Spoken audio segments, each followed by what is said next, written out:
Guys, in this video I will show you how you can fix Steam do not detect your new SSD or HDD that you just installed on your PC. So as you can see here, I have brand new one, and what you need to do here, if I want to, for example, move game, as you can see here, it should not show up.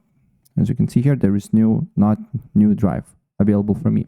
So what you need to do here, you need to press on the Steam icon on the top right, top left, go to settings, and once you're on the settings, then go to storage.